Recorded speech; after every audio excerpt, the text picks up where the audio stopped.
Iran's entire strategy against the United States and Israel may rest upon one assumption, that the world cannot function without the Strait of Hormuz.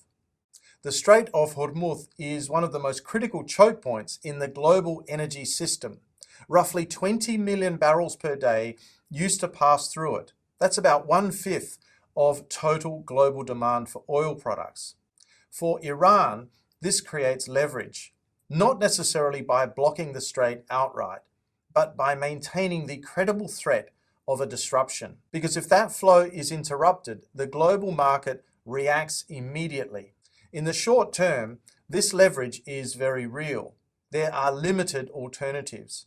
Supply chains are tightly balanced, and markets are highly sensitive to disruption. So the assumption holds, at least for now. But this entire strategy depends on something deeper, that global oil demand is actually fixed. And that may not be entirely true. In the short term, a meaningful share of oil demand is actually linked to behavior. Small changes across millions and millions of people can actually add up. Lower driving speeds, smoother acceleration, maintaining correct tire pressure on vehicles, and also reducing discretionary fuel use. This can also extend to large-scale activities that consume significant amounts of fuel, like international travel, major sporting events, and even motorsports.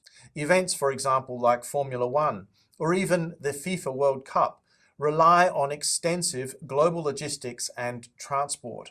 In a constrained supply environment, these kinds of activities are ultimately discretionary, using less energy-intensive settings in everyday consumption.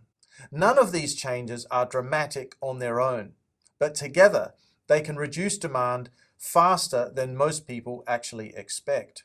Even a 5 to 10% reduction in global demand could materially change the equation. Of course, this does not eliminate the importance of the Strait of Hormuz, but it does suggest something very important, that its leverage may be less absolute than it initially appears.